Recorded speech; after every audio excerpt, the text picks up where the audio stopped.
बेरोजगारी पर चर्चा करो तो हिंदू मुसलमान पर पहुंच जाएंगे। उनके प्राइवेट पार्ट्स में हाथ डाले जाते हैं। ये गोदी मीडिया से सबसे बड़ी दोषी है। हमको ऐसा हिंदू राष्ट्र नहीं चाहिए। मोहब्बत की कर दी तो आपको पेट में आपके चूहे कूदने लगे थे। एक धर्म से 5,000 रुपए लिए और बैठ गए डिबेट करने लगे। देश की जनता आपको निकालने जा रही है देश से। नमस्कार, मैं हूं हयात अब्बास और आप देख रहे हैं 4 PM न्यूज़ नेटवर्क। और जिसका डर था ना वही हुआ। जी हाँ, सबसे बड़ा डर यही था कि कहीं देश में नफ़रत उफान पे ना आ जाए, कहीं देश में इस कदर नफ़रत ना हो जाए कि एक दूसरे के खून के प्यासे हो जाएं। और वही हुआ भी। एक दिल दहला देने वाली घटना जो कि जयपुर से महाराष्ट्र मुंबई ट्रेन जा रही थी उसमें हुई, जहां पर एक RPF जवान ने रक्षा करने वाला राक्षस बन गया और उसने 3 लोगों का कत्ल कर दिया, बल्कि अपने सीनियर को भी उसने मौत के घाट उतार दिया। और उसमें जो वहाँ पर लोग मौजूद थे, जब वो वीडियो बना रहा था तो उसमें वो यही कह रहा था कि मैं मीडिया पर ये सब देखता हूँ कि तुम लोग पाकिस्तान से तुम लोगों को ऑपरेट किया जा रहा है। यानी कि ये सीधे तौर से ये गवाही दे रहा है वो कि देश में जो गोदी मीडिया है उसने ऐसी तालीम दे रखी है लोगों को, जिसमें उन लोगों को सिर्फ़ और सिर्फ जहर और नफ़रत नज़र आ रही है। लोगों का कत्ल कर रहे हैं। 3 मुस्लिम थे जिस पर उन लोगों ने उसने गोली चलाई और एक अपने सीनियर को भी मौत के घाट उतार दिया। लोगों के बीच मौजूद है कुछ युवा हैं हमारे साथ, उनसे पूछेंगे कि आखिर ये जो घटना हुई है ये किस वजह से हुई है, और जब जो रक्षा करते हैं आज वही राक्षस बन रहे हैं, तो इसको कौन जिम्मेदार है इसका? साफ तौर पे मेरा नाम आर्यन मिश्रा है, मैं लखनऊ विश्वविद्यालय का छात्र हूँ।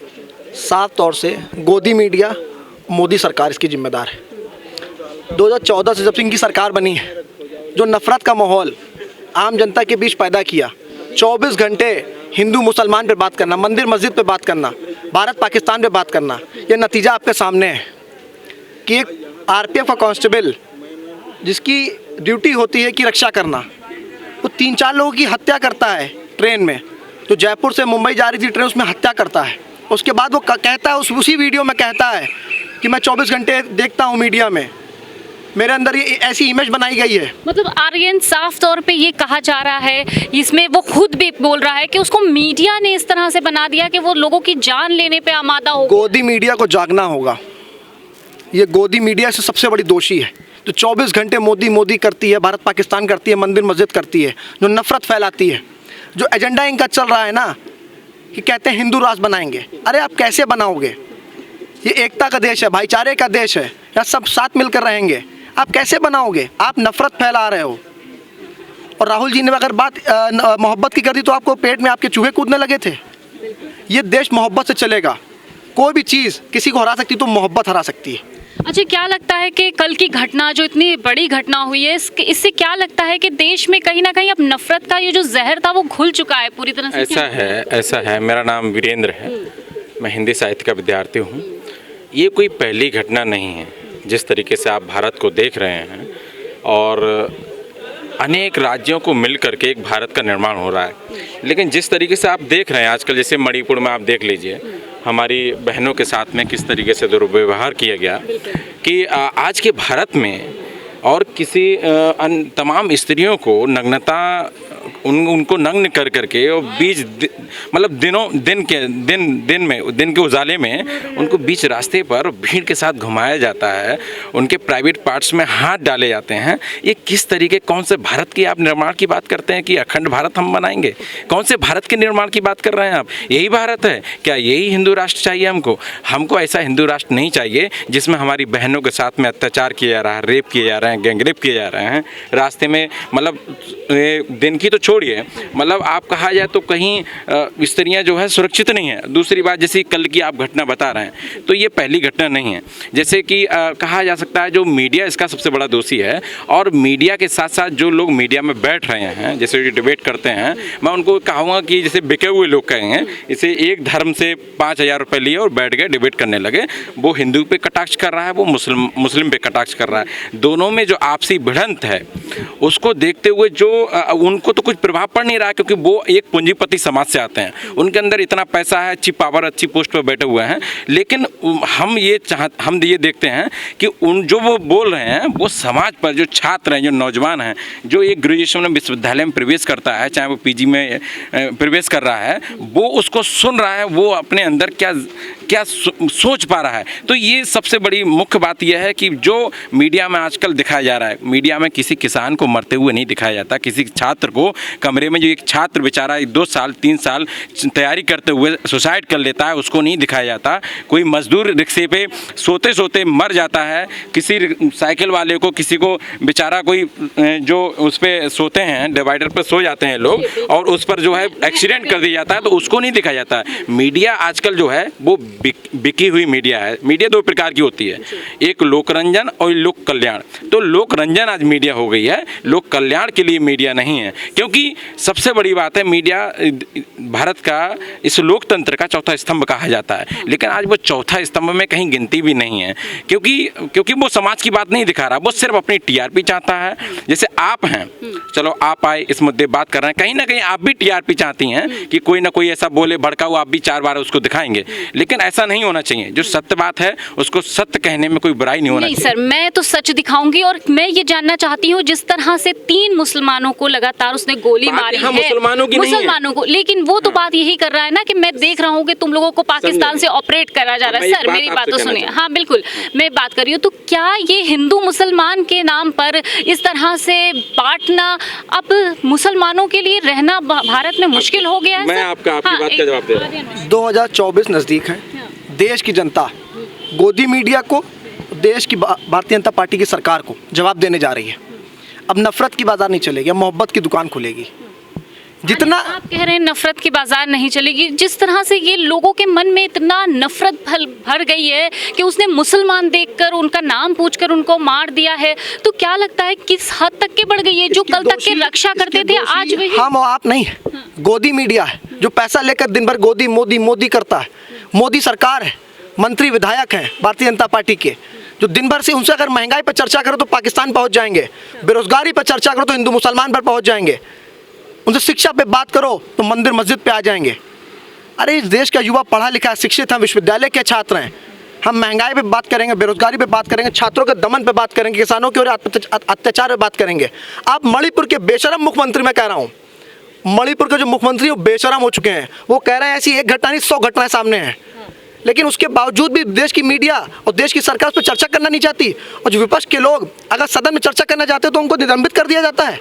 इसका उदाहरण आपके सांसद संजय सिंह जी हैं, देखिए वो संसद से निकाल दिए जाते हैं। पहले आपने राहुल जी की सदस्यता को रद्द किया कि देश की विपक्ष कमजोर हो जाएगा, फिर संजय सिंह को आपने निकाला। कितने लोगों को आप निकालोगे? देश की जनता आपको निकालने जा रही है देश से। जो आपने नफरत का जो एक माहौल पैदा किया है ना, ये खत्म होने जा रहा है। इसका उदाहरण कल सामने आया है। इस देश की मीडिया को और इस देश की सरकार को इस्तीफा दे देना चाहिए, माफ़ी मांगनी चाहिए देश के लोगों से कि जो घटना हुई है इसके दोषी देश की मीडिया और देश की सरकार है। देखिए, ये मणिपुर की जो घटना थी ना, जो स्त्रियों की घटना थी, ये कोई पहली घटना नहीं है। और मैं एक बात बता दूं, एक वीडियो नहीं है, वहाँ नेट इसलिए ही बंद किया गया था कि वहाँ जो अत्याचार किया जा रहा है, जो लोग दिन दहाड़े मारे जा रहे हैं पुलिस प्रशासन के द्वारा या अन्य संगठनों के द्वारा, वो ना दिखाए जाएँ, लोग अपनी अभिव्यक्ति को सोशल मीडिया के माध्यम से ना उजागर करें। ये तब हुआ है, समझ लीजिए 2-2.5 महीना बाद वो वीडियो सामने आया है। काश अगर नेट उजागर, मतलब नेट अगर उस समय खुला होता तो कितनी सारी वीडियो ऐसी, मैं समझता हूँ कितनी सारी ऐसी घटनाएं हुई होंगी जो दब गई, जो लोग मर गए, जिनके फोन पता नहीं कहाँ है, जिनका रिकॉर्ड हुआ उनको खत्म कर दिया गया। ये सारी घटनाएं क्यों हो रही हैं? इसका मुख्य कारण ये है कि शिक्षित लोग, जो शिक्षित वर्ग है, वो अपनी बात को सोशल मीडिया के माध्यम से नहीं कह पा रहा है, वो आज शांत बना बैठा है।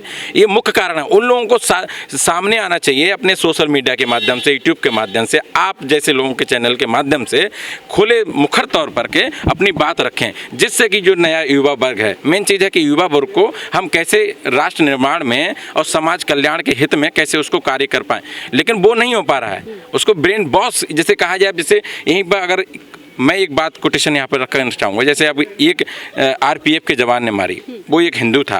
काश यहाँ पर एक मुसलमान अगर मारा होता तो आप क्या एंगल देते?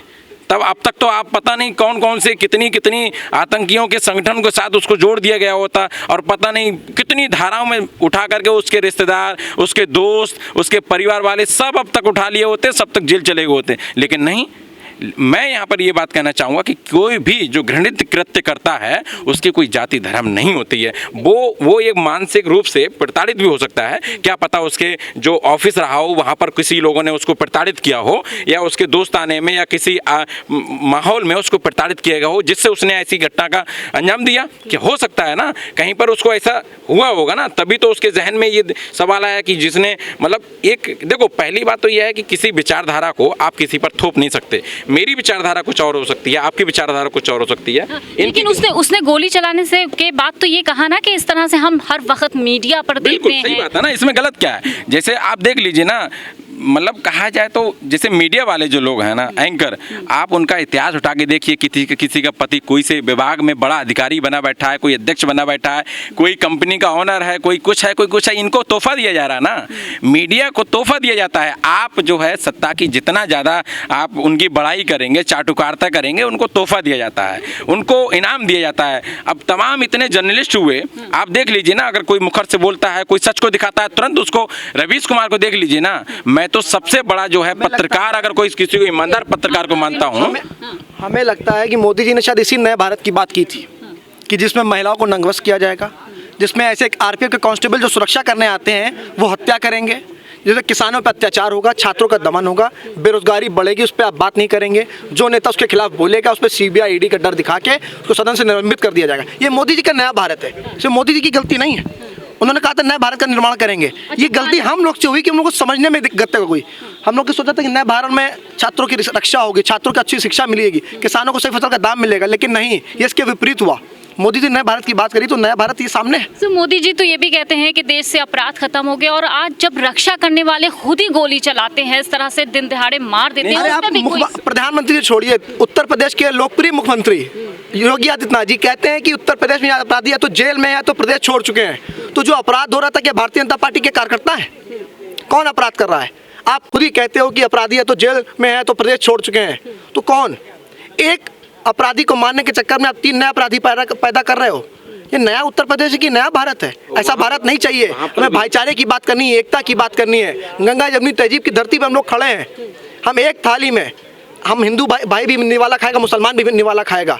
लेकिन जो नफरत की इन्होंने जो एक माहौल पैदा किया है ना, ज़्यादा दिन तक चलने वाला नहीं है। तमाम राज्य आपके सामने है, हिमाचल, कर्नाटक, वहाँ नफरत हारी है, मोहब्बत जीती है। आने वाले मध्य प्रदेश, तेलंगाना, राजस्थान, तमाम जगह चुनाव है, 24 में चुनाव है, आप देख लीजिएगा। देश की जनता आपकी लाठी लेके खड़ी, इनको मार के भगाएगी। सबसे बड़ी बात तो ये है ना कि सबसे बड़ी बात ये है, जैसे आरपीएफ के जवान जो कि एक प्रशासनिक अधिकारी में आता है, अब बताइए हम किसके, जो एक गरीब तबके का व्यक्ति है वो किसके पास, मतलब उसके अंदर जो हृदय में जो हृदय विदारक जो घटना हुई है कल की, वो किसके पास जाएगा न्याय की गुहार लगाने के लिए? जैसे कहाँ पर जाएगा? वो सोचेगा प्रशासन के लोग, अगर हम अपनी जो हमारी, जैसे क्या पता, आप, मैंने अभी कहा ना कि आप किस विचारधारा से हो सकते हैं, मैंने अपनी जो कुंठा है मैंने आपके सामने जाहिर की, आपने पता चली आप दूसरी विचारधारा के, आपने निकाला अपना सरकारी रिवॉल्वर और ठोक दिया हमको। भाई अब उसके अंदर एक डर सा माहौल पैदा हो रहा है कि मैं किसके पास जाऊँ तो जाऊं किसके पास, मतलब कहां पर वो एफआईआर कराए, कहां पर क्या कराए, ऐसी घटना। इसका जिम्मेदार कौन है जो ये डर का माहौल हो रहा है, आम लोगों पे इस तरह से गोलियां चलाई जा रही हैं? सबसे बड़ी बात एक ही है कि मीडिया जब तक ये भड़काऊ भाषण, भड़काऊ डिबेट, भड़काऊ लोगों को जब तक बैठाना बंद नहीं करेगी, एक एक बात को हजारों बार रिपीट करना बंद नहीं करेगी, तब तक नए भारत का निर्माण नहीं होगा। ऐसी मीडिया को तो मतलब कहा जाए तो बिल्कुल बंद कर देना चाहिए। और जो बैठे हैं हमारे मिनिस्टर लोग, जो इसी विभाग के अंतर्गत जो मीडिया आती है, वो इस पे टिप्पणी नहीं करते, क्योंकि क्यों करेंगे? क्योंकि उनकी भाई लूटी जा रही है। जैसे एक वो दरबारी कवि है ना, तो दरबारी कवि भी आज तक पैदा हो गए हैं कि वो रात दिन सरकार का गुणगान करते रहते हैं, कल को उनको कोई पुरस्कार भेंट कर दिया जाता है। तो मतलब ये सब चल रहा है, ये मीडिया से ही हो रहा है सब। मतलब मीडिया वाले जो पत्रकार हैं, हाँ। अभी उन्होंने मतलब सवाल खड़े कर दिए थे, कानपुर वाली जो घटना हुई थी उस पर सवाल खड़े कर दिए थे, तो देखे उनके पति के लिए नोटिस कर दिया, उन सब के लिए नोटिस भेज दिया। ये क्या हो रहा है? नए भारत का निर्माण हो रहा है। कोई सच के लिए बोल दे रहा है तो नए भारत का निर्माण हो रहा है। नए भारत में नई तरह की मीडिया, चाटुकार जिनको बोलते हैं, ऐसे पत्रकार जो देश में तोहफा दिया है। लोगों के दिल और दिमाग में सिर्फ और सिर्फ नफरत भरने का काम कर रहे हैं। हाँ। एक निवेदन है, जो भी लोग हमारे देख रहे हैं इस बात के लिए, तो वो एक बात का निवेदन है आप लोगों से, अपने बच्चों से निवेदन करके कि किसी भी मीडिया, अपने टीवी जो चलाते हैं घर में चलती है शाम को बैठ करके, कृपया करके टीवी चैनल के जितने भी चैनल्स हैं, वो जितने भड़काऊ चैनल्स हैं उनको सबको ब्लॉक कर दिया जाए। अपने बच्चों, खुद का तो भविष्य खराब हो ही रहा है। सर ये ऐसा क्यों कह रहे हैं आप? क्योंकि वो बच्चों का जो जहन है वो दिमाग में जहर फैला रहा है। वो बच्चों का निर्माण नहीं हो रहा है। जब तक युवाओं का निर्माण नहीं होगा, भारत का निर्माण नहीं हो सकता। युवा ही भारत का निर्माण करेंगे। तो युवाओं के अंदर अगर आप जहर भर देंगे तो कैसे भारत का निर्माण होगा? तो मैं कहना ये चाहूँगा कि जो भी गार्जियंस हैं वो अपने बच्चों को कृपया करके ऐसे मीडिया चैनल से बिल्कुल बाइकआउट करें, और जो भी तथ्यात्मक जो चैनल्स हैं उनको सब्सक्राइब करके उनको देखें, बच्चों को जो वही दिखाएं जो सही चैनल्स हैं।